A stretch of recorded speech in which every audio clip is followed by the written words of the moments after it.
Bien, saludos y muy buenas tardes a toda la audiencia que nos estará sintonizando en distintos lugares del planeta. Ahora pues queremos también saludar a toda la audiencia que por internet nos estará también visitando nuestro canal, y de una vez aprovecho por cuestión de tiempo de mencionarles sobre la dirección donde puede accesar a nuestro canal. Usted coloca Tecnologías Divinas y podrá accesar a nuestro canal y podrá conseguir allí algunas enseñanzas algunos audios que ya se están subiendo. El canal comienza a funcionar a partir de hoy, por esto pues poco a poco estaremos subiendo todos estos estudios. Bueno, aquí pues desde Maracaibo, Estado Zulia, Venezuela, les habla nuevamente el maestro del reino, en el reino de Dios, Miguel Faría, quien pues continúa con el proyecto de estas enseñanzas, de estos análisis y estudios bíblicos para esclarecer muchos panoramas bíblicos que no están claros y producir en la humanidad, en cada individuo, el mayor entendimiento que sea posible para proporcionar mayor libertad y seguridad en la vida. No hay nada más hermoso, no hay nada más brillante, no hay nada más beneficioso que una persona entendida en la vida. El entendimiento es algo que nos debe asistir en cada momento si queremos disfrutar la vida. Bien, estamos tocando el tema sobre el fin del siglo. Ese es el tema que hoy es la segunda cápsula, es el segundo audio que estaremos grabando, en el que estaremos estudiando y analizando.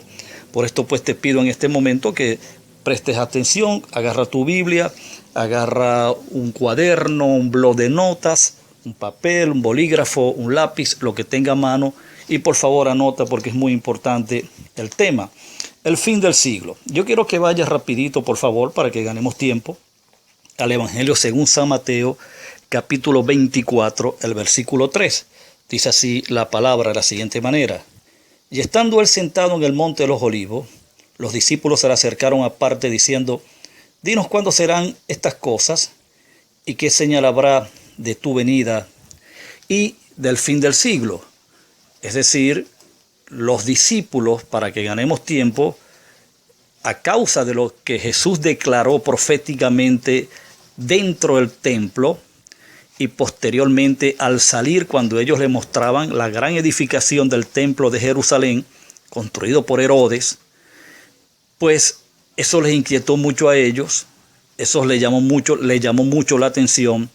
Por supuesto, siendo judíos, siendo israelitas y conociendo dentro de su cultura, dentro de su idiosincrasia, que el templo era el icono más importante que ellos tenían como para optar o ser beneficiados como nación del pacto, y que el templo fuese a ser destruido, fuese a desaparecer, pues hablábamos de que eso era indicativo para ellos de que el pacto dejaba de ser, el pacto llegaba a su final, y por ende la nación de Israel dejaba de ser la nación del pacto. ¿Y esto en qué perjudicaba al judío? En todo. Al dejar de ser la nación del pacto, pues ellos dejaban de ser beneficiados por los beneficios del pacto, por las promesas del pacto, y venían a ser una nación igual que el resto de la nación.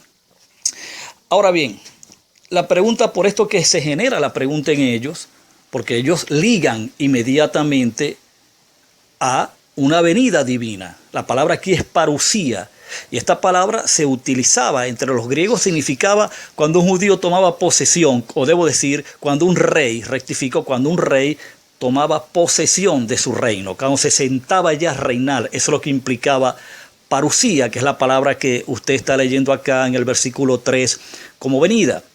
Y esa venida, por supuesto, hablamos en la cápsula anterior, que en ningún momento Cristo les había hablado de que Él se iba para que ellos relacionaran pues un regreso.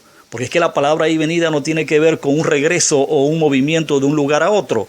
La palabra ahí parusía lo que describe es la presencia de alguien. En este caso, los discípulos que están preguntando acá sabían perfectamente que la única forma de cambiar un pacto era con la presencia de alguien que era representación divina, que era en este caso la deidad.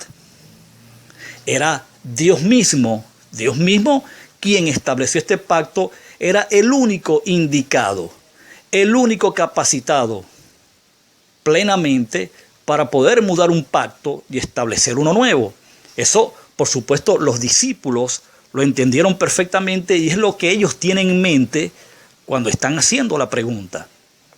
Ahora, fíjate, dinos cuándo serán estas cosas, es decir, lo que habló dentro del templo, lo que acaba de hablar con respecto a la destrucción del mismo. Y luego dice, ¿qué señal? Fíjate que enmarca la palabra señal, habrá de tu venida y del fin del siglo. Estamos analizando el tema sobre el fin del siglo. Ya en otro momento pues hablaremos de la palabra venida. El fin del siglo. En la clase pasada tocamos algunos aspectos importantes, no voy a mencionarlo por cuestión de tiempo. Ahora fíjate, la palabra siglo es la palabra que hoy estaremos analizando y es muy importante esclarecer pues lo que se ha dicho que no está claro hasta ahora. O sea, históricamente para muchos la palabra siglo acá la gente la ha relacionado al mundo. Es decir, a la tierra habitada, a lo que en el griego se conoce como oikomenen, que es la tierra habitada, es decir, al fin de los seres humanos, los que habitaban o habitamos en el planeta.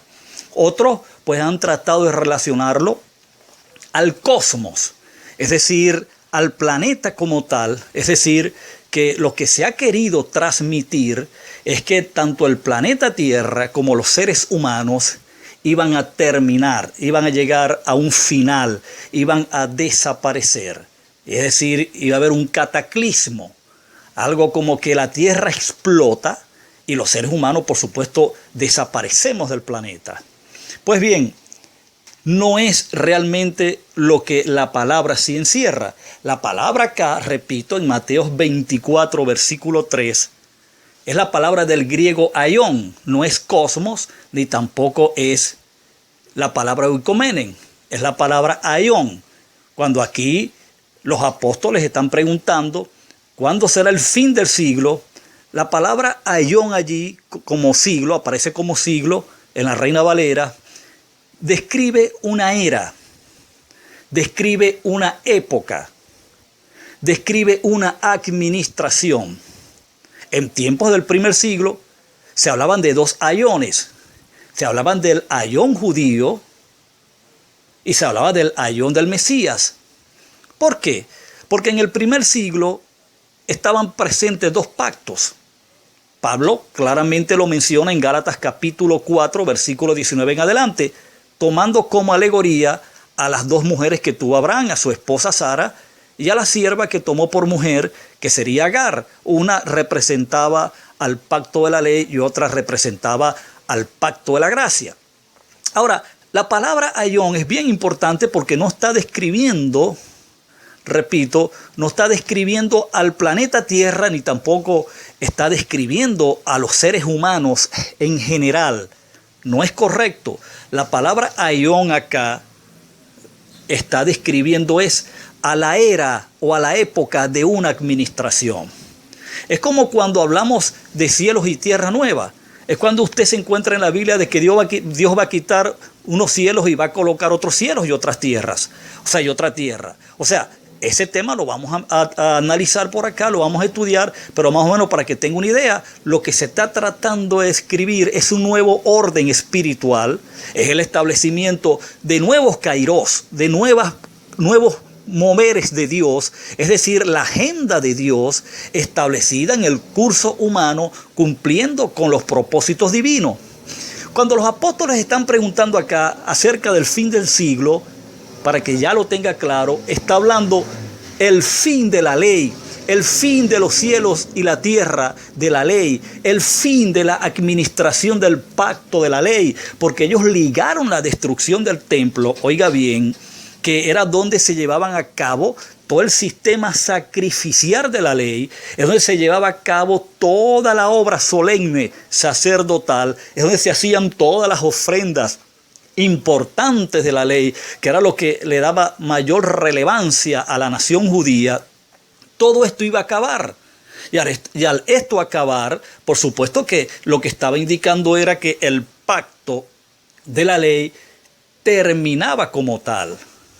Terminaba, es decir, se cerraba un pacto, se enrollaba un cielo, como bien lo dice Apocalipsis simbólicamente, se enrollaba el cielo de la ley y por supuesto al enrollarse el cielo de la ley, la tierra que existía bajo ese cielo, que era la nación judía, dejaba de ser también la nación del pacto, por cuanto el cielo que se enrollaba era el pacto de la ley, era la administración de ciertos kairos, ciertos moveres. Era el recurso que Dios había dispuesto en el tiempo y la duración de la ley para la nación judía. De manera que se está hablando del fin, repito, se está hablando del fin de una era. Se está hablando del fin de una época. Se está hablando del fin de la administración de la ley.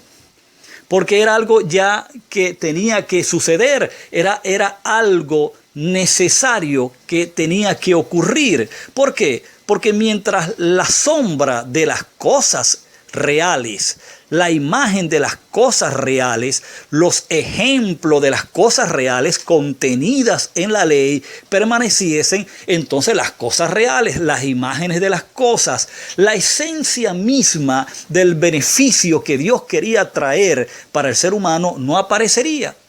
Entonces, la ley como pacto o el pacto mosaico estaba bien claro y determinado que iba a desaparecer para dar lugar a las cosas inconmovibles. Hebreos 12 lo dice claramente, que Dios iba a remover los cielos y la tierra, los iba a quitar, los iba a mudar, para que en su lugar apareciesen las cosas inconmovibles. El reino de Dios con su esplendor, con sus glorias, manifestándose en y a favor de la humanidad. De manera que lo que aquí los apóstoles están preguntando, en ese momento los discípulos de Cristo, era acerca del final de la ley, del pacto de la ley, ya que ellos tenían una preocupación importante, como judíos que eran, sabían perfectamente que sus beneficios de ser la nación del pacto estaban en tela de juicio, estaban a punto de desaparecer. Entonces, no estamos hablando bajo ninguna circunstancia, se está acá hablando de que la humanidad iba a desaparecer, iba a dejar de ser, ni el planeta Tierra iba a explotar. Usted preguntará, entonces, ¿por qué Pedro en su carta menciona de que los elementos de la Tierra se derretirán y todo ese asunto? Bueno, es muy buena pregunta, porque usted tendría que estudiar y analizar lo que la palabra elementos allí significa en el texto original. Usted tendría que ir a revisar esa palabra y se va a dar cuenta que allí hay una mala traducción, que la palabra ahí es oikumenen y está hablando de rudimentos. En ese tema vamos a entrar. Ese tema tiene mucho que ver con este tema y en su momento, oportunamente, vamos a desglosar ese pasaje y usted va a ver lo que está implicando. Ahí lo que está hablando es de rudimento. No está hablando de elementos tal como que la tierra, qué sé yo, sus componentes. No. Está hablando de los rudimentos de un sistema, de las prácticas elementales, de las prácticas primarias de un sistema que iban a desaparecer, que iban a ser quemadas, como en efecto ocurrió en el año 70 después de Cristo, cuando Roma le prende fuego al templo y a toda la ciudad, y todos los elementos de ese pacto desaparecen. Ahora fíjate algo importante con respecto a lo que son los ayones. Fíjate que Jesús, en un pasaje que se encuentra en Lucas, capítulo 16, una escena donde un mayordomo está allí en el escenario. Jesús, luego que